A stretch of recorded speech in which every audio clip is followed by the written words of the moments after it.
cutubyo ka tirsan ciidanka xoogga dalka Soomaaliya ayaa socod ku maray qaybo ka mid ah wasaaradda gaashaandhigga iyadoo ujeedkan uu ahaa weynaynta sanad guuridii 54aad oo ah markii la aasaasay ciidanka xoogga dalka Soomaaliya oo ku beegan 12 Abriil maanta oo kale.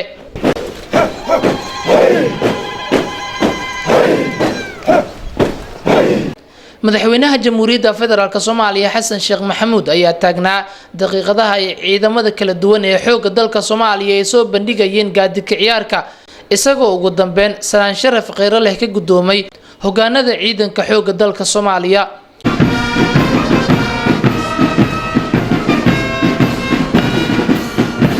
munaasabad si heer sare loo soo agaasimay oo ka dhacday howlka shirarka ee wasaaradda gaashaandhigga ee xukuumadda federaalka Soomaaliya ayaa ku bilaabatay heeso iyo mujaajilo ay soo bandhigayeen hobolada horseed ee ciidanka xoogga dalka Soomaaliya.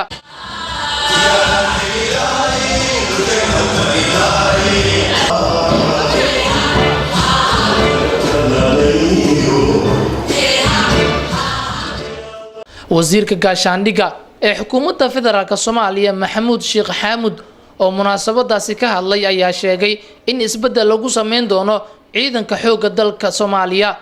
mudane madaxweyne ciidanka xoogga dalka Soomaaliyeed xilligan sidaad la socoto wuxuu ku howlan yahay ka xureynta goobaha haray ee gacanta nabaddiidka wuxuu ku jiraa ka sifaynta gobolada sidaad la socoto gobolka Bakool gobolka Gedo gobolka Hiiraan gobolka Shabeellada Hoose gobolka Shabeellada Dhexe howlgallo balaaran ayaa ku furan galgaduud mudug intaba runtii ciidanka xoogga dalka Soomaaliyeed oo asaga ku howlan dhinaca kale sugidda amniga goobaha laga xoreeyay nabaddiidka wuxuu kaloo ciidanka xoogga dalka Soomaaliyeed uu ku howlan yahay dib u sugidda inuu asaga isdhiso oo isu tababaro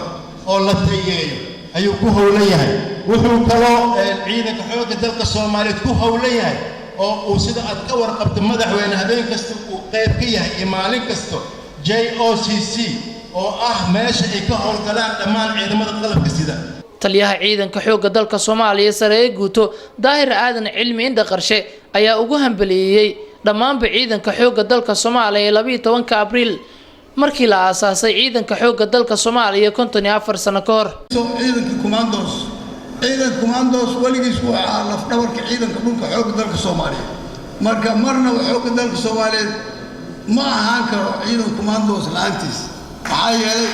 kasta wuxuu ku jira ciidanka dagaal maalin kasta nin baa ka dhinta maalin kasta nin baa ka dhaawacma maalinba meel bay joogtaa maalinba meel bay xoreynayaan isla markaasna waxaa khasab ah in la dhiso oo dhismihii ciidanku uu garab socdo intaas waxaan aaminsanahay oo hortaada ka qeyraya arrintaas inaan guul weyn ka gaarnay ciidankii asagoo dagaalamaya inuu ka qayb galo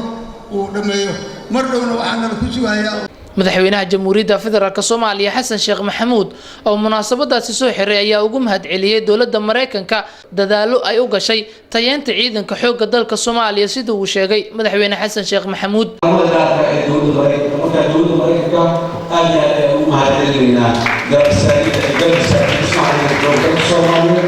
sidoo kale dawladaha kale oo laga dhawaajiyay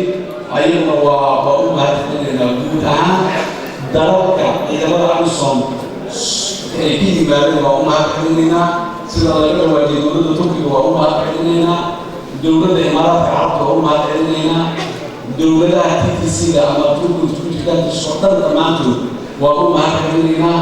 dawladda Soomaaliya oo ay dhiilo colaadeed kaga furan yihiin dhinacyo badan ayaa sameysay diyaar garow xoogan marka loo eego muuqaalka wasaaradda gaashaandhigga iyo qaabka loo carbiyay ciidanka xoogga dalka Soomaaliya ee maanta gaadidka ciyaarka soo bandhigay. Aways Maxamuud Jilcow Royal TV Muqdisho.